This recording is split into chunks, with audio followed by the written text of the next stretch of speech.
On est en train, via le Nicolas Sarkozy, de faire découvrir à la France entière ce qu'est le quotidien d'un établissement pénitentiaire. Depuis le mardi 21 octobre, Nicolas Sarkozy dort en prison et ses nuits ne sont pas de tout repos. Pour preuve, ces vidéos filmées par des détenus de la prison de la Santé et partagées sur les réseaux sociaux dans les premières heures de l'incarcération de l'ancien président.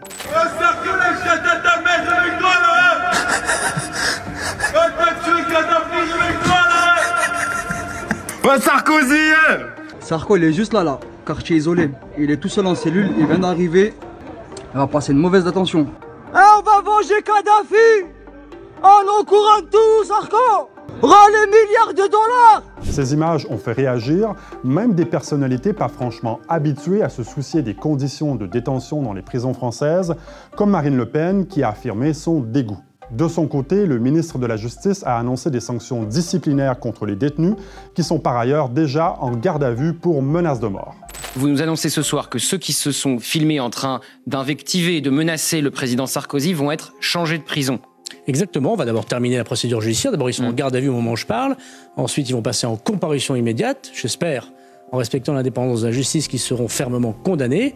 Et ils seront, pour certains, en quartier disciplinaire et pour d'autres, changés de prison, parce qu'on va prendre aucun risque. Mais si ces images provoquent un tel tumulte, elles montrent pourtant une réalité malheureusement banale, celle de la violence du milieu carcéral, amplifiée par l'état déplorable des prisons françaises surpeuplées.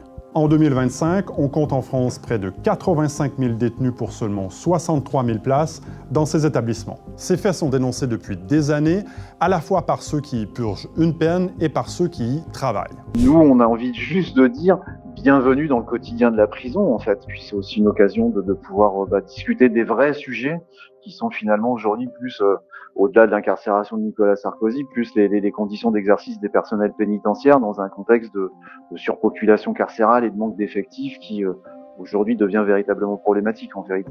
Les tensions entre détenus, la promiscuité, les cris et bruits incessants, la difficulté à dormir, ce que l'on voit sur ces images n'est donc pas vraiment nouveau. Par exemple, en 2023, une étude commandée par le ministère de la Santé sur la santé mentale des détenus au moment de leur sortie de prison révélait que le quart des hommes et la moitié des femmes souffraient d'insomnie. Et encore, la plupart de ces prisonniers ne vivent pas seuls dans leur cellule, comme l'ancien président qui est placé à l'isolement. Ça crie tout le temps, en fait, j'ai envie de dire, dans un établissement pénitentiaire. Voilà, c'est une petite ville dans la ville. C'est vrai que quelque part, c'est aussi, on met au même endroit des profils qui, voilà, socialement, ne respectent pas les règles édictées par la société, et où fatalement, oui, c'est un endroit où voilà, ça vit, ça bouge, ça crie, ça hurle, ça s'insulte, ça se menace par les fenêtres à longueur de journée. Et quand c'est pas entre eux, c'est envers les personnels. Voilà, on a quand même pas loin de 5000 agressions physiques d'agents pénitentiaires par an. Preuve justement que cette réalité n'est pas nouvelle, même si certains font mine de la découvrir, le ministre de l'Intérieur n'a pas attendu la publication de ces vidéos pour annoncer une mesure de sécurité exceptionnelle pour Nicolas Sarkozy, mesure qui fait d'ailleurs grincer des dents les syndicats pénitentiaires. On a appris que 2 policiers de sécurité ont accompagné l'ancien chef de l'État à la prison de la Santé. Ils seront dans une cellule voisine à Nicolas Sarkozy. Je vous confirme cette information, hein, effectivement, l'ancien président de la République donc, a un dispositif de protection eu égard à son statut, eu égard évidemment aux menaces qui pèsent sur lui.